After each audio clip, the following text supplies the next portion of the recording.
Spidey's a swing and a hit at this week's box office. I'm Danielle Radford, and this is Screen Junkies News.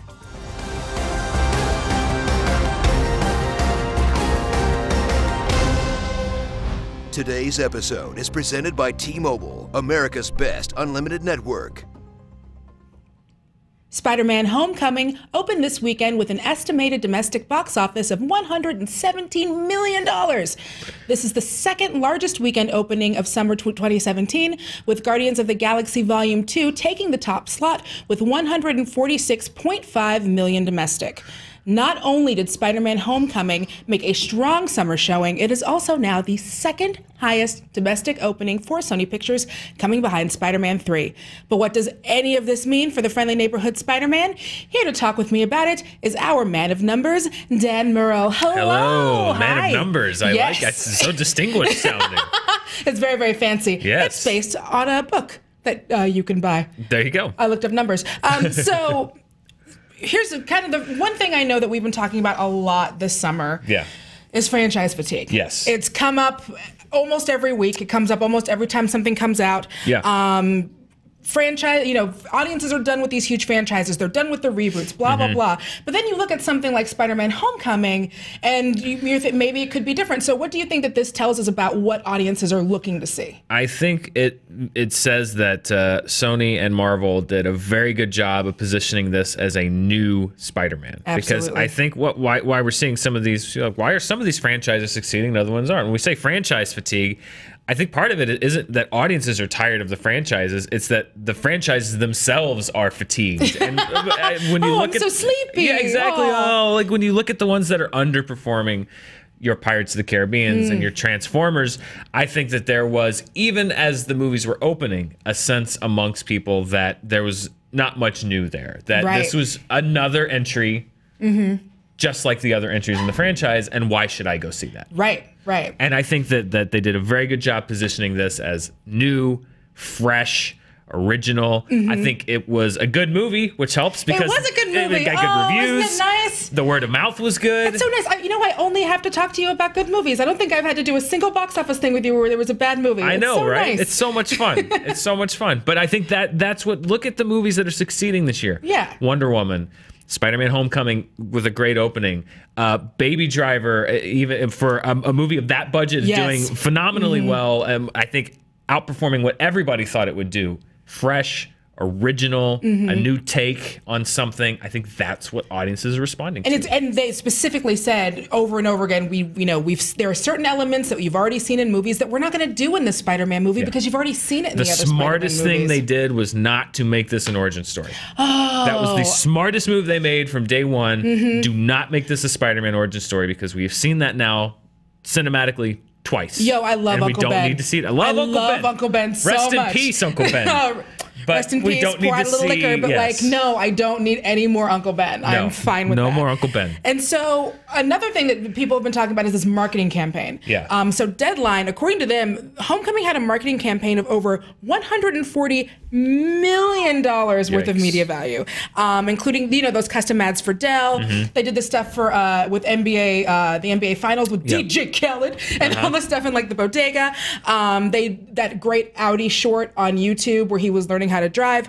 With this box office, obviously it helped. It did something. It paid off. It does help. Do you think we're going to see more of these very aggressive campaigns? I mean, you see them all the time. I played a game on Flickbait last week called Minions, Cars, or Spider-Man, where you had to guess what was brand. I mean, you see they're everywhere. Yeah. But again, Groot I think was driving a car. Everyone's driving cars. They're eating Mentos. They're doing whatever. There was the Doritos bags that played music for Guardians of the Galaxy. It's insane what they're doing with these. And I these big movies are going to have these aggressive campaigns. But again, what I think, from what you see, particularly with the video content that this movie did particularly well, was they targeted it to a younger audience and they made entertaining and engaging content. And it wasn't just, Spider-Man on a Doritos bag. I mean, there was Spider-Man on cereal boxes and everything, many other things. But they were making content and directing it toward a younger audience and saying like, hey, this isn't just,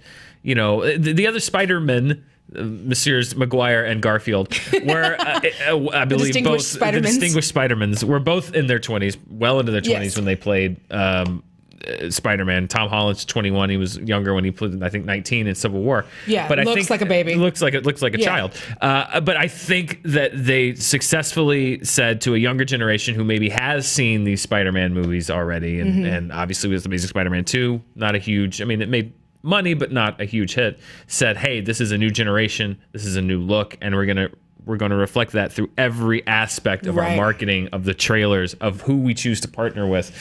So I think, you know, sometimes smart branding and smart campaigning and smart marketing is better than more marketing and more. Pirates of the Caribbean had a horrific, I'm sure they probably spent as much on marketing and stuff. They had a horrific advertising and marketing campaign because it did nothing to distinguish it from any of the other movies. The billboards were awful. Oh yeah, the design with half of the Pirates of the Dead Men Caribbean tell notes, just you know, you can't just throw money at something indiscriminately anymore because there's so much noise. You have to really cut through that noise, and I think Homecoming did a good job. Right, yeah, they did great. And if you've seen the Spider-Man Learning How to Drive short with Jay Smoove, that was really funny. It was a very funny, very charming, and it's short enough that you would click that. Right. You know, they're not again investing you to watch like a 10-minute ad. And fresh was what the word that they had to get out about this movie to get people to see it. That you're not going to go see the same Spider-Man movie now that's been made 5 times before. Yeah. This is Spider-Man, but it's new. And well, speaking of this new Spider-Man, so Kevin Feige, switching gears, has said that this is the Spider-Man. He is going to be the person who holds our hands into Phase 4 of the MCU. And so now, having seen the movie, having seen the success of the movie, how do you feel about them banking so much on Tom Holland's very young shoulders?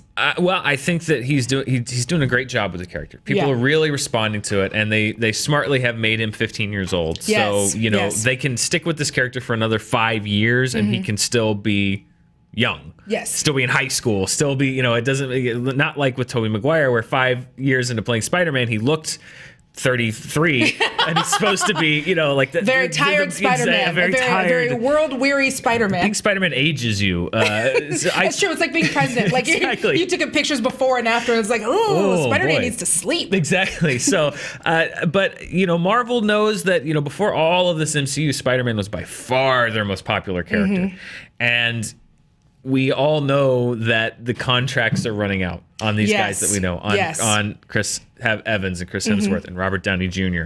We know that they are, who knows what they're going to do with the characters, but they are coming to the end of this cycle of story. And and that's not a secret. They're saying that the Infinity War is the end of the cycle of the MCU. So it's smart to get a character, particularly one that has pull with young audience, which the Spider-Man does, to kind of say, okay, we need a very compelling, a great personality like a Robert Downey Jr.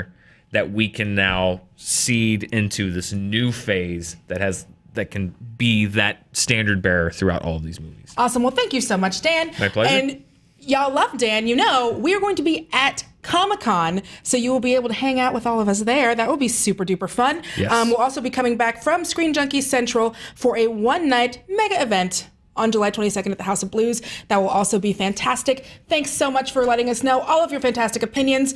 But we've heard from Dan. Now we want to hear from you. What do you think about Tom Holland being the person to lead us into Phase 4 of the MCU? Thanks so much for watching. Don't forget to comment, like, and subscribe. And we'll see you next time. Bye. This episode was presented by T-Mobile, America's best unlimited network.